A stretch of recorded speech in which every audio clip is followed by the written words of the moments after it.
Hermanos, a los que nos quedamos, por favor, abran sus Biblias en Colosenses capítulo 2.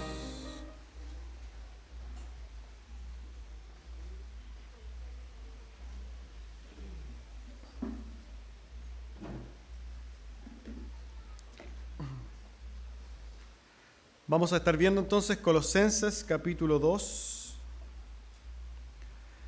Y vamos a leer solamente 3 versículos, desde el versículo 8 al versículo 10. Dice así la palabra de nuestro Señor. Mirad que nadie os engañe por medio de filosofías y huecas sutilezas, según las tradiciones de los hombres, conforme a los rudimentos del mundo y no según Cristo, porque en Él habita corporalmente toda la plenitud de la deidad. Y vosotros estáis completos en Él, que es la cabeza de todo principado y potestad. Por favor, hermanos, tome asiento.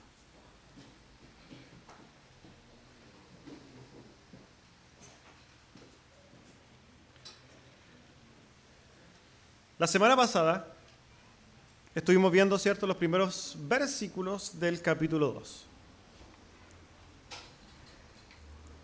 La semana pasada estuvimos hablando entonces de cómo el apóstol Pablo estaba hablándoles a la iglesia de Colosenses y estuvimos también quizás terminando el sermón de la semana pasada viendo algunos aspectos que tienen que ver con el correcto caminar en Cristo, ¿cierto? Algunas características de andar bien en Cristo. Ahora bien, hermanos, ya nosotros veníamos viendo y hemos podido ver en la carta a los Colosenses cómo el apóstol Pablo ha manifestado o ha enseñado, ha dicho, ¿cierto?, cuál es su misión para con los colosenses. Él está diciendo que él tiene una misión para con la iglesia y particularmente ahora está diciendo que está preocupado por los colosenses por un aspecto, y es que él no quiere que los colosenses sean engañados. Es por eso que se introduce ahora a ver lo que vamos a leer el día de hoy, diciendo lo siguiente en el versículo 8. Mirad que nadie os engañe por medio de filosofías y huecas sutilezas, según las tradiciones de los hombres, conforme a los rudimentos del mundo y no según Cristo. El título del sermón de hoy, hermanos, es que nadie os engañe. Como ya habíamos dicho, hermanos, entonces, como el apóstol Pablo está tan preocupado de que la iglesia no sea engañada, particularmente hablándole a los colosenses, ¿cierto? Pero que nosotros podemos ver claramente que es para todos nosotros. Pablo termina entonces o comienza diciendo, mirad que nadie os engañe. En otras palabras, quizás parafraseando esto sería, ojo, tengan cuidado, preocúpense, estén atentos a que nadie los engañe. Quizás este es un llamado también para cada uno de nosotros. Cuidado, que nadie nos engañe. Ahora bien, ¿por qué le dice Pablo esto a los colosenses? Quizás es la primera pregunta que podríamos hacernos. Y es que sabemos, hermanos, que en el contexto de la iglesia primitiva, y no solamente en la iglesia primitiva, sino que en toda la historia del cristianismo, siempre han habido engañadores. Siempre la iglesia ha sido de alguna manera perseguida o de alguna manera tratada de ser saboteada por engañadores. Y eso ha sido una característica de la iglesia en todos lados. Particularmente aquí, los colosenses estaban teniendo ciertos problemas. Recordamos que Epafras había ido a hablar con Pablo, le cuenta de los colosenses, y ahí le dice, podemos entender que le cuenta de algunos problemas con los que la iglesia de Colosas estaba peleando o estaba luchando. Y es que en el tiempo en el que, o en el contexto de la iglesia de los colosenses, estaban sucediendo ciertas cosas, ciertos problemas que de alguna manera estaban haciendo nido en los corazones de los colosenses. Ellos estaban siendo atacados por enseñanzas falsas, por doctrinas falsas. En ese tiempo existía una fuerte influencia judaizante. Recordemos que los judaizantes hacían, de alguna manera, profesaban la fe en Cristo, pero decían, mira, tú efectivamente ahora puedes ser cristiano, pero tienes que cumplir, ¿cierto?, los rudimentos y las leyes del Tanaj, del Antiguo Testamento. Pero por otro lado, también los colosenses estaban envueltos o venían desde un contexto totalmente pagano. Y en el paganismo de aquellos años, y bueno, en general, siempre han habido muchos dioses. Dios para esto otro, Dios de aquí, Dios de acá. ¿Y cuál era el problema? Que al adoptar a Jesús como un Dios, muchas veces existía esta confusión o eran tentados a ver a Cristo como un Dios más. Era uno más de la lista. Estas cosas, hermanos, eran los ataques que los colosenses tenían. Y esto, todo se encasilla en lo que el apóstol Pablo dice, filosofías y huecas sutilezas. Y hermanos, tenemos que llegar a una conclusión seria, y hablando quizás del cristianismo en su totalidad, o en el mundo en general. Cualquier religión que nosotros podamos escuchar por ahí, que no sea el cristianismo bíblico, son filosofías humanas, maquinaciones humanas, envueltas en huecas sutilezas, filosofías de hombre. Todas, hermanos, todas las religiones del mundo, excepto el cristianismo bíblico, son ideas de hombre.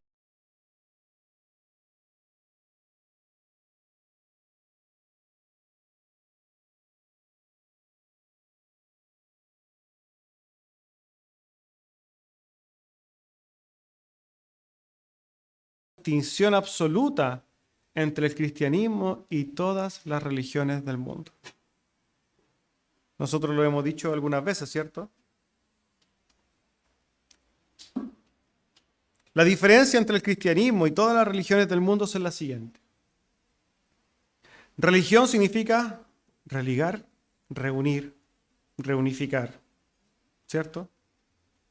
Todas las religiones del mundo tratan de reunirse o religarse con la divinidad, sea cual sea, desde la tierra hacia arriba, ¿cierto? A través de méritos, de obras. Todas las religiones, ustedes vean la religión que sea, todas, absolutamente todas las religiones del mundo, tratan de reunirse con la divinidad a través de obras. Obras, ceremonias, ritos, acciones, palabras, etc. Todo siempre viene desde la tierra hacia el cielo, pero el cristianismo es diferente. El cristianismo no es así. El cristianismo es una religión. Cristo es una religión. Muchos dicen, no, que Cristo no es una religión porque es cliché, pero Cristo es una religión. ¿Por qué? Porque básicamente ese es su ministerio, reunir, ¿cierto? Cristo viene a reconciliarnos con el Padre. Nosotros estábamos separados de Dios, Cristo viene a reunirnos, a religarnos. Cristo es la religión. La diferencia es que es la religión correcta. ¿Por qué? Porque en el cristianismo es Dios el que viene a buscar al hombre. Es ahí la gran diferencia. Las religiones van a buscar a Dios. En el cristianismo, Dios viene a buscar a los hombres. Hermanos, entonces, cuando nosotros vemos las religiones del mundo, vemos que todas ellas están de alguna manera creadas o inventadas por las imaginaciones de los hombres. Todas ellas fundamentadas en el mérito. Y hermanos, es una realidad el tema del mérito. Una realidad muy profunda. Mucha gente, ¿cierto? Nosotros vemos alrededor que tienen formas de relacionarse con Dios, tienen sus propias apreciaciones, que yo creo a mi manera, y un montón de cosas, maquinaciones de hombre, pero muchas de ellas tienen que ver con los méritos. Incluso aquellas personas que dicen, no, yo no necesito ir a la iglesia, ¿por qué? Porque en sí se sienten ellos con los méritos suficientes para relacionarse con Dios de una manera directa. muchos se echan a volar sus propias filosofías. Lamentablemente yo creo que nos pasa a nosotros. Todos tenemos familiares, ¿cierto? Que cuando nosotros les hablamos de Dios, ellos tienen sus propias filosofías de Dios. Yo me relaciono con Dios como yo quiero. Yo pienso que Dios va a actuar de esta manera. Yo pienso que yo me voy a morir y me voy a ir al cielo. Yo pienso que, no sé, una serie de cosas, hermano, que son filosofías humanas. Filosofías, pensamientos humanos que nacen del hombre y por lo demás que nacen desde los corazones perversos de los hombres. Pensamientos de los hombres perversos, hermanos. Muchos hombres, y esto es algo que quizás poco se ejercita, poco medita el hombre respecto de la vida, ¿cierto? Yo me acuerdo que un día estábamos predicando cuando estábamos casa a casa y un día golpeó la puerta de un joven, él tenía como mi edad, si es que se puede llamar joven, ¿cierto? Y conversando yo le preguntaba si es que él pensaba en la vida misma, si tenía estos pensamientos de qué es lo que significaba la vida, para dónde íbamos, qué pasaba después de morir, cosas que deberían ser parte del pensamiento humano, porque eso nos separa de las bestias. Los animales no están pensando si se van a morir o no. ¿O ustedes creen que el perro está meditando en cuándo se va a morir? Ellos no hacen esas cosas. Nosotros como humanos tenemos esa capacidad de poder, ¿cierto?, entender o de alguna manera meditar en nuestra existencia porque tenemos un alma. Pero esta persona era como un perrito. No, no pienso eso. No, no me interesa. Y lo lamentable de esto es que mucha gente vive así. No piensa en la vida, no piensa en el motivo de la existencia, no piensa en su alma, no piensa en nada. Vegeta. Vive, goza, come, duerme, pero no ve más allá.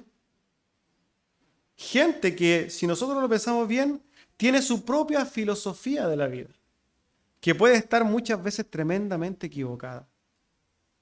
Y que por lo demás no puede, está equivocada. ¿Por qué? Porque, hermanos, hay un sentido de la vida y ninguno más que ese.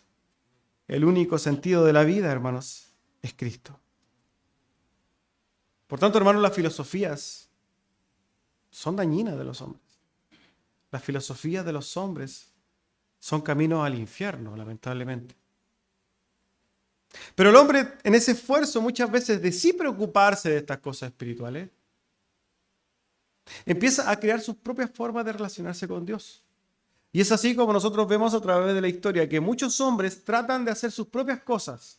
Y ahí nacieron los movimientos ascetas, los monjes, ¿te acuerdas que lo hemos visto en la historia?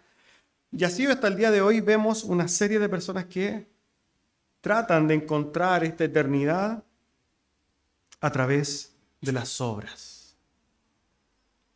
Cuando nosotros salimos a predicar también los domingos, ¿cierto?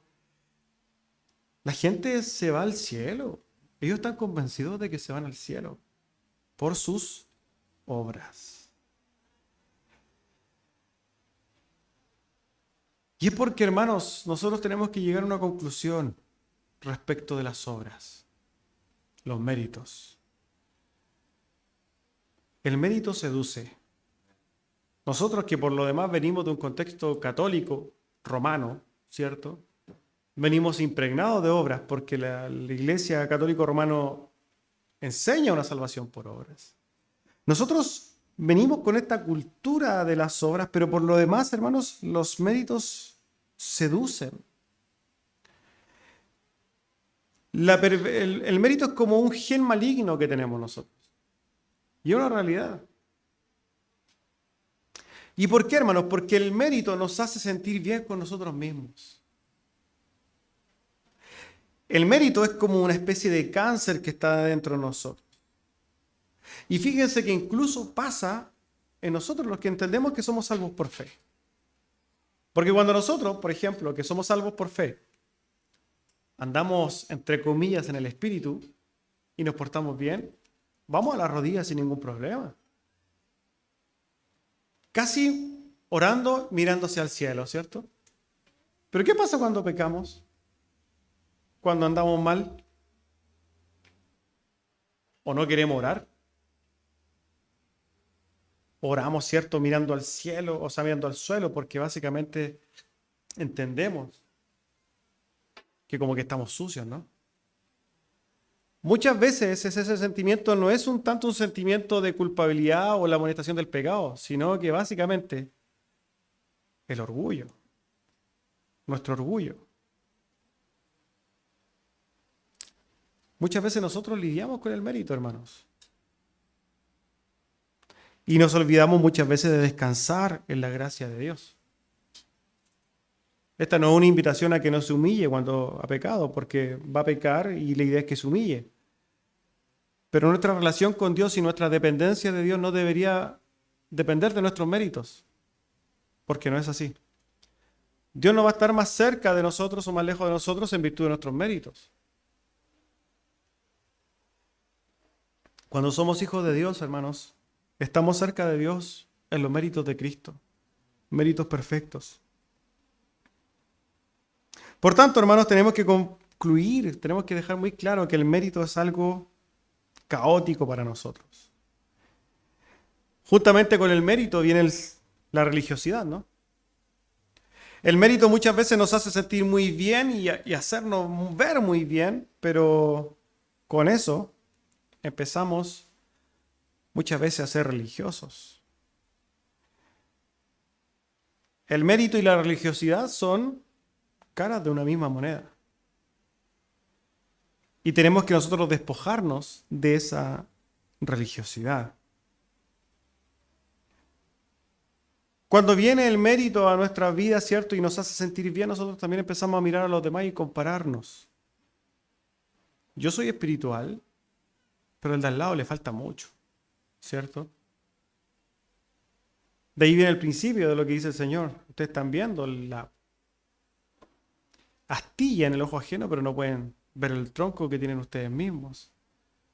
Nos damos cuenta en general, hermanos, que nosotros somos muy, pero muy, muy rápidos para ver el error en el hermano, pero nosotros muchas veces somos ciegos con nosotros mismos. Y es porque básicamente somos cegados por nuestro propio orgullo. Y muchas veces para eso el mismo mérito que nosotros hacemos nos ciega. Todas estas cosas, hermanos, relacionadas con el mérito y las obras, son un engaño. El apóstol Pablo está diciendo que nadie os engañe con filosofías o con rudimentos del mundo.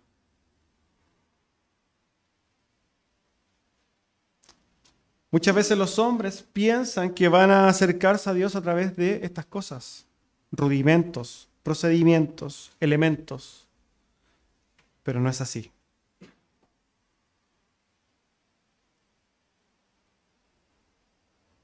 Es difícil, hermanos, poder encontrar el equilibrio, ¿cierto?, entre vivir en la gracia de Dios y hacer obras que realmente sean nacidas de nuestro corazón para agradar a Dios y que no sean alimento para nuestro orgullo.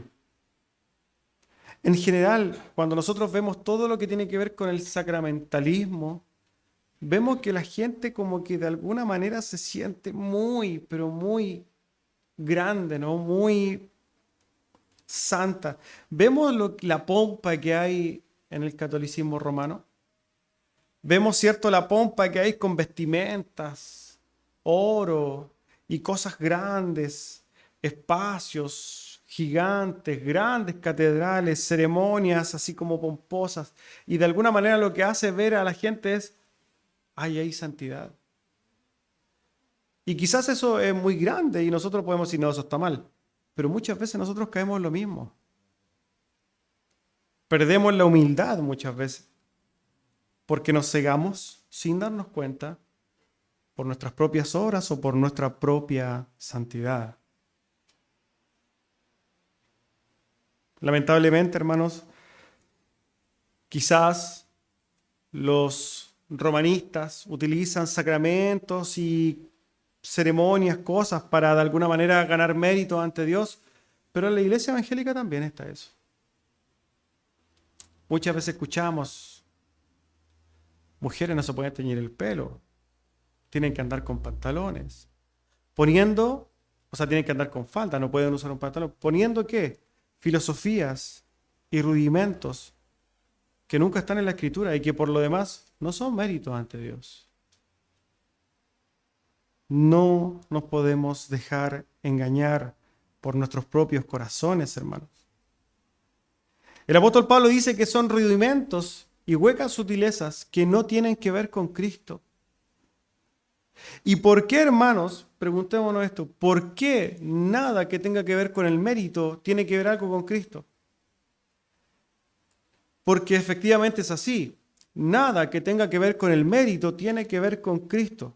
Absolutamente nada. Porque, hermanos, si nosotros pensamos en que nosotros tenemos algún mérito, estamos robándole la gloria a Cristo. Si nosotros pensamos que la salvación es por algo que hay, por lo más mínimo que hay en nosotros, nosotros le estamos quitando la gloria a Cristo. Si nosotros entendemos que toda la gloria de nuestra salvación es de Cristo, debemos entender que toda la honra, por tanto, es para Cristo, porque en Cristo está toda la autoría, la consumación, la ejecución, el protagonismo absoluto en nuestra salvación. Nuestra salvación y su gloria corresponde absolutamente a Cristo. Es una contradicción decir toda la gloria es para Cristo y yo pensar que soy salvo por obras. Eso es una absoluta contradicción, porque todo lo que tenga que ver con nuestra salvación y con nuestra relación con el Padre es por Cristo y nada más que Cristo. Por eso el apóstol Pablo le dice a los colosenses, no se dejen engañar. No son rudimentos, no son filosofías, no son tradiciones de hombres, no son ni siquiera lo que su corazón quiera.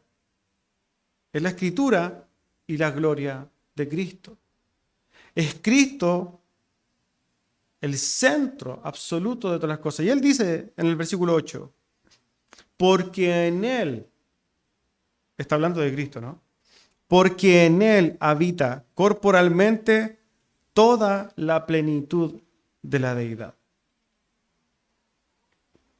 Hermanos, las palabras del apóstol Pablo tienen una tremenda profundidad. Y fíjense que es realmente magistral como el apóstol Pablo dice algo tan profundo con tan pocas palabras. Él está, hermanos, diciendo, ¿cierto?, que a los colosenses no se dejen engañar. No se dejen engañar por filosofías, huecas sutilezas, tradiciones de hombres que no tienen nada que ver con Cristo. Y les dice esta verdad tan profunda, porque en Cristo habita corporalmente toda la plenitud de la deidad. Hermanos, nos encontramos aquí con una verdad tan profunda que la verdad que ha sido incluso debatida y defendida por hermanos durante la historia, que incluso ha llevado a que se hicieran concilios en virtud de lo que el apóstol Pablo está diciendo aquí. ¿Qué está diciendo el apóstol Pablo aquí? En palabras simples está diciendo que en Jesucristo, en su carne, en su humanidad, habita toda la plenitud de la deidad. Habita la plenitud de Dios. La plenitud de Dios habitó en Jesucristo hombre. Eso es lo que está diciendo el apóstol Pablo. Jesús hombre es totalmente Dios. Esto quizás también vamos a poder entenderlo a la luz de lo que hoy día vamos a hablar en la historia del cristianismo. Vamos a hablar del Concilio de Éfeso en el 431 y vamos a poder también profundizar porque justamente tiene que ver con lo mismo. Ahora bien, como hemos visto en esa misma historia del cristianismo, podemos ver que muchas personas se han levantado en contra de, o de alguna manera no en contra, se han levantado trayendo sus razonamientos de quién es Cristo. ¿Quién es Cristo? Y lamentablemente, hermanos, esto quizás orquestado por Dios para bien ha moldeado la teología para que nosotros podamos comprender quién es Cristo. Ya sabemos que en Nicea, ¿cierto? Alguien decía, y no, que Jesús fue un ser creado, es un diosito, y dijeron, no, no, no, no. Al final la iglesia llega a la conclusión de que son consustancial con el Padre y es básicamente Dios de Dios, eterno Dios de eterno Dios, ¿cierto? Al final es Dios mismo. Ya lo vamos a ver también, como le dije en el concilio de Éfeso. Pero aquí lo importante es lo siguiente. Lo que quiere decir el apóstol Pablo y lo que quiere recalcar es la condición de Dios de Jesucristo. La esencia, hermanos, la gloria, la magnificencia y todos los atributos de Dios están concentrados en un Cristo humanado, en un Cristo humano, aquel, hermanos, que caminó entre nosotros. Como ya ha dicho Pablo anteriormente, capítulo 1, Él es la imagen del Dios invisible, el primogénito de toda la creación. Cuesta quizás lograr entender la profundidad de estas palabras, porque hay que masticarlas mucho, hermano. Hay que masticar mucho esta verdad. Y si bien esta pregunta, o de alguna manera este entendimiento llega a los colosenses, el apóstol Pablo llega con esta verdad hacia los colosenses, ¿para qué? Para que ellos entiendan que no necesitan ni rudimentos ni nada, ni filosofías. ¿Cuánto más nosotros hoy día que tenemos quizás mucho más luz? Pensemos en esto. Si Cristo es Dios, ¿cierto? Si nosotros tenemos a Dios mismo para relacionarnos con Él, que por lo demás es el todopoderoso, el más grande, el soberano, el rey de toda la creación, el que tiene preeminencia por sobre todo, ¿cierto? ¿Para qué necesitamos otras cosas? Los colosenses podían tener otros dioses. Si ellos decían, Cristo para mí es Dios, yo no necesito tener más dioses. Saco a todos los dioses paganos y dejo a Dios porque no necesito más. Es un argumento lógico. Si nosotros tenemos a Dios, o sea, a Jesucristo como Dios, que ha hecho toda la obra, no necesito rudimentos. Eso es lo que está diciendo el apóstol Pablo. Ahora nosotros mismos, si tenemos a Cristo, quizás nosotros como evangélicos tenemos esto un poquito más claro, pero pensemos un poquito en romanistas. Si nosotros tenemos a Cristo, el Rey de toda la creación, el Todopoderoso, ¿para qué vamos a tener otros intercesores? ¿Por qué la iglesia o los romanistas dicen es que María es intercesora? No necesitarían a María intercesora si supieran que en Cristo tienen a Dios mismo, ¿cierto? Es absurdo. Los ángeles que son intercesores, ¿para qué? ¿Por qué alguien se acerca a una animita o a una figura de yeso para pedirle algo? Si nosotros tenemos a Dios mismo. Y por lo demás, la Escritura establece muy claramente que hay un solo mediador entre Dios y los hombres. 1 Timoteo 2:5. Porque hay un solo Dios y un solo mediador entre Dios y los hombres, Jesucristo hombre. Por tanto, hermanos, al ser Jesucristo no solamente Dios, sino que también el mediador, eso significa que no necesitamos absolutamente nada más que a Cristo. ¿Puede haber un puente más efectivo que Cristo? La respuesta es no. ¿Puede haber un intercesor mejor que Cristo? No. Si los colosenses entendían esto, entonces podían dejar, prescindir, votar sus estatuitas, sus ídolos. ¿Por qué? Porque cuando el hombre, hermanos, tiene a Cristo, no necesita absolutamente nada más. Y no solamente podemos votar nuestras estatuas y nuestros ídolos. Cuando el hombre tiene a Cristo, puede votar sus filosofías, puede votar sus rudimentos, puede votar sus méritos. Porque si tenemos a Cristo, tenemos absolutamente todo. Ahora bien, esto quizás es mucho más profundo y es lo que dice el apóstol Pablo en su versículo número 10. Dice, fíjense lo que dice. Dice, y vosotros estáis completos en Él, que es la cabeza de todo principado y potestad. Antes de ir a ver la primera parte del versículo, quiero que meditemos la segunda. Dice que Cristo es la cabeza de todo principado y toda potestad. Lo que está diciendo aquí el apóstol es que si nosotros tenemos a Cristo como todopoderoso, ¿cierto? Como autoridad de todas las entidades y las huestes celestiales, sería lógico que un colosense o cualquier persona fuera en búsqueda de ayuda espiritual. Ya pensemos a una animita o incluso a un ser espiritual por ahí. Sería absurdo, ¿no? ¿Por qué un cristiano colosense iría a buscar ayuda espiritual en un ídolo? Si tiene no solamente al Dios, sino que ese Dios tiene autoridad por sobre toda hueste espiritual. Volvamos a lo mismo. ¿Por qué la gente hoy día tiene supersticiones?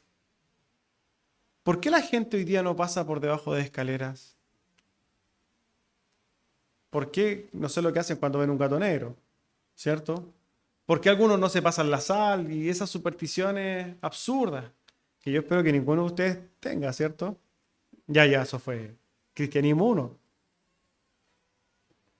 Espero que nadie tenga supersticiones, porque hermanos, nadie tiene autoridad en los lugares celestiales más que Dios. Incluso Satanás. ¿Por qué cristianos le tienen miedo a Satanás? Quizás esto es muy contingente para la iglesia evangélica hoy día. En los púlpitos se habla más de Satanás que de Dios. Y que a Satanás le vamos a pisar la cabeza y que Satanás te arrebató esto y se agarran con Satanás. ¿Cuándo el Señor dice, habla con Satanás y dile esto? Si nosotros tenemos al Dios de toda la creación, que Satanás por lo demás no hace nada sin permiso de Dios. Y eso lo dice claramente la Escritura. ¿Se acuerdan? Un pasaje cuando Jesús va caminando con Pedro.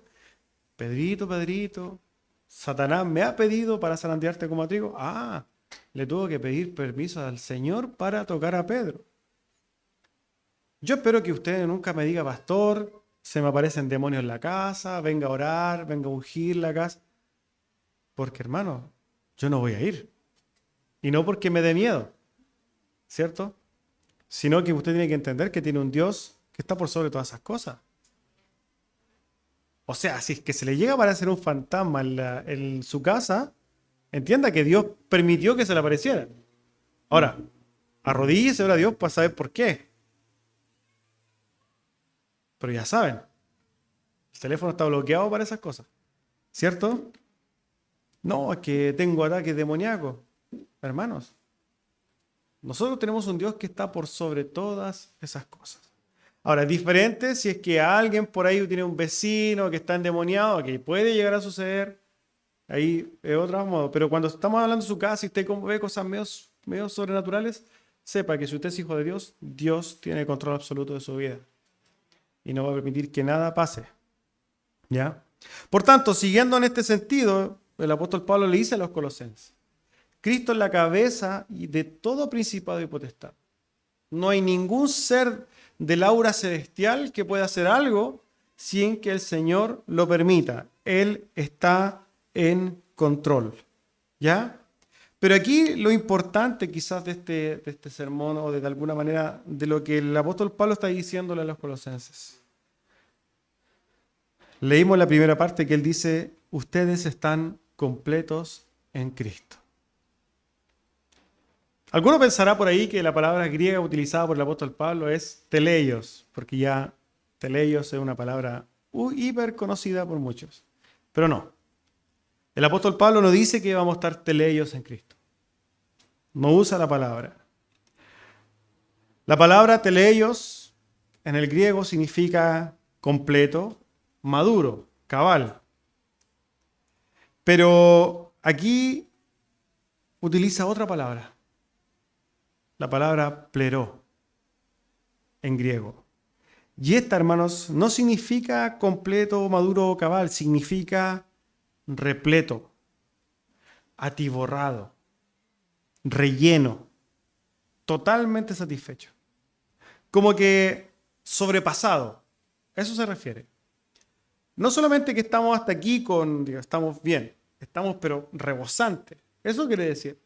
El apóstol Pablo le está diciendo a los colosenses, ustedes están rebosantes en Cristo, sobrepasados, sobreabundantes. ¿Y qué quiere decir con eso, hermanos? Y este no es solamente un llamado para los colosenses, sino que para nosotros. Es que para cada uno de nosotros, hermanos, Cristo debería ser absolutamente todo y todo suficiente. Vuelvo a decirlos. Para cualquier hijo de Dios, Cristo debe ser absolutamente todo y todo suficiente. Y esto es algo que le falta entender al cristianismo, al cristiano en general. Cada uno de nosotros, hermanos, debe entender que nosotros en Cristo estamos atiborrados, sobreabundantes. En términos prácticos, ninguno de nosotros necesita algo más que Cristo. Usted no necesita absolutamente nada más que a Cristo. Y esto tiene una verdad muy profunda y práctica, hermanos. Pero miren, las mujeres que están casadas no deberían encontrar su gozo y su plenitud en su esposo, sino que en Cristo. Los esposos no deberíamos encontrar nuestro gozo y nuestro brillo en mi esposa, sino que en Cristo. Los padres y madres no deberían llenar nuestros corazones de alegría y gozo de alguna manera a nuestros hijos, sino que para nosotros nuestro gozo debería ser Cristo. Los hijos que tienen padres o madres deficientes no deberían decir, no, es que mi mamá o mi papá condiciona mi vida, sino que ellos deberían decir, para mí mi gozo es Cristo. La madre que tiene un hijo o una hija que es un dolor de cabeza no debería estar sufriendo por su hijo, sino que debería estar gozosa en Cristo o gozoso en Cristo.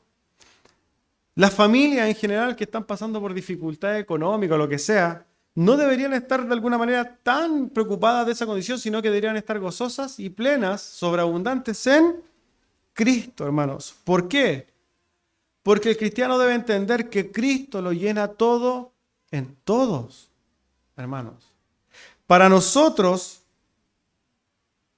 hermanos, como dice Juan 1:16, debería ser una realidad esta. Porque de su plenitud tomamos todos gracia sobre gracia. La iglesia debe entender que Cristo es absolutamente todo. Es en Cristo que encontramos la fortaleza. Es en Cristo que encontramos el consuelo. Es en Cristo en que encontramos nuestra roca, nuestra firmeza. Es en Cristo en que encontramos la sabiduría. En Cristo encontramos la ayuda. En Cristo encontramos nuestra alegría, nuestra llenura. Es en Cristo en que encontramos absolutamente todas las cosas. En otras palabras, un hijo de Dios puede tener una esposa terrible, pero debería estar lleno en Cristo. Una esposa debería tener un esposo que no sirve para nada, que es lo que nos dicen siempre, pero debería estar plena en Cristo. Los padres, a pesar de tener hijos deficientes, deberían estar llenos en Cristo. Los hijos deberían refugiarse y buscar su plenitud y su gozo en Cristo, hermanos. Porque en Cristo encontramos todas las cosas, absolutamente todas. Y ya hemos encontrado el perdón, la redención, la adopción, la salvación y la vida eterna por lo demás. Por tanto, si pensamos que el apóstol Pablo le está diciendo esto a los colosenses y que no necesitan absolutamente nada más, ¿acaso nosotros sí necesitamos más cosas?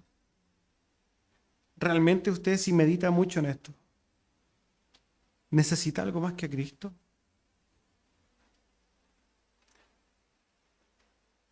¿Qué necedad la del hombre, hermanos, de no poder ver y quizás masticar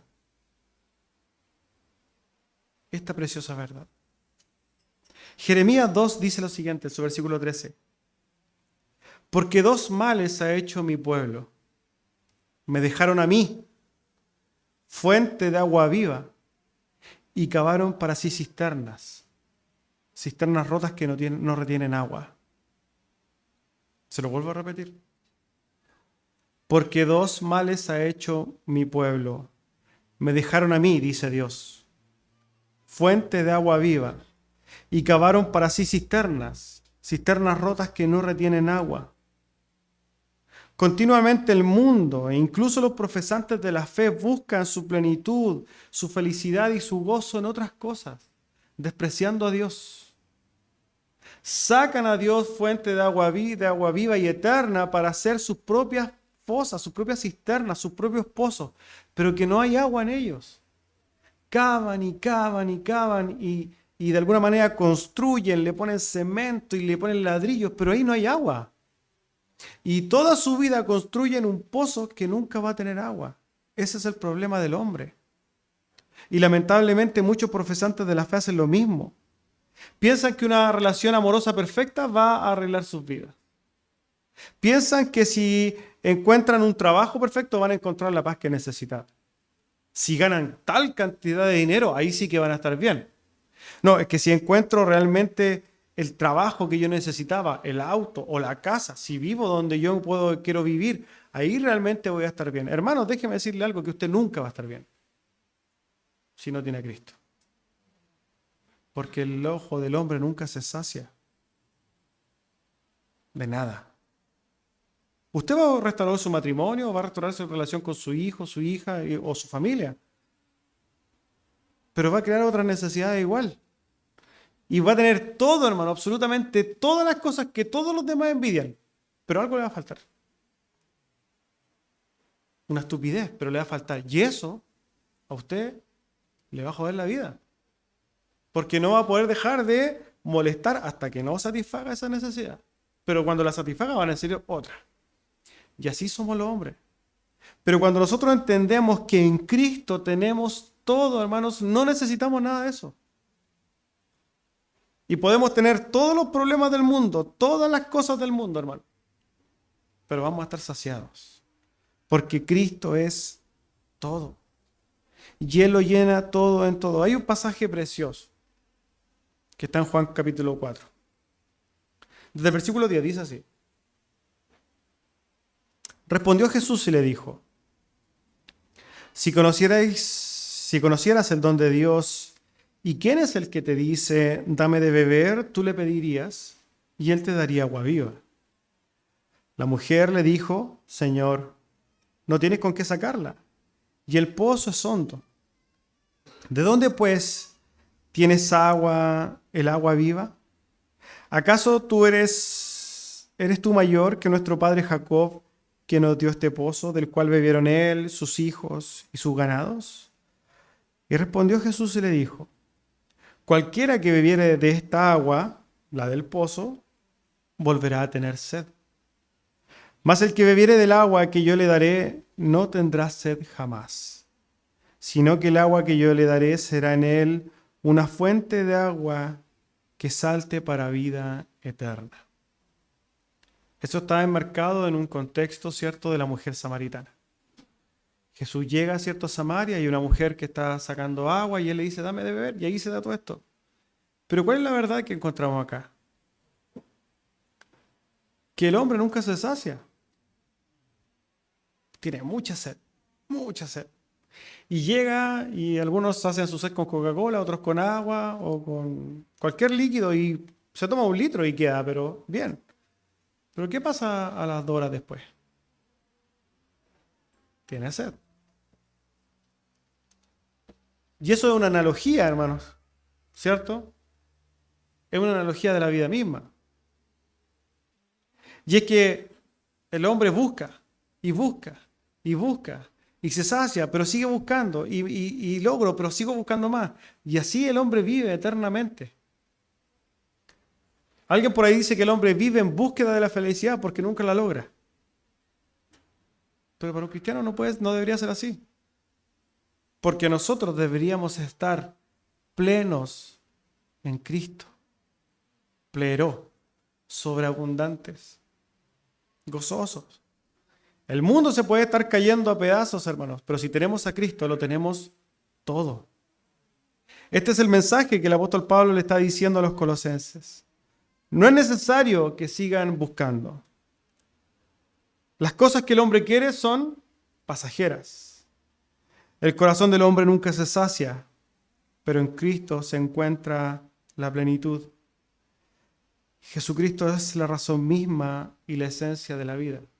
Jesús es la vida, hermanos. El llamado y quizá la exhortación a nosotros es: no busquemos, no sigamos buscando. No cavemos cisternas las cuales no retienen agua. Es absurdo. No siga cavando, no se desgaste, no se deje engañar. Porque esto es un engaño. Es un engaño, hermanos, pensar que viviendo y trabajando como hormiguitas toda la vida para conseguir, vamos a encontrar la plenitud. Porque es un engaño de Satanás. No vamos a lograr la plenitud obteniendo y obteniendo. Placer, placer, placer. Eso no nos lleva a ningún lado. Tenemos que entender, hermanos, y no dejarnos engañar, que el único camino, que la única verdad es Cristo. Y que la única forma de encontrar la vida es Cristo. Cristo es aquel que lo llena todo en todos. Amén. Vamos a orar.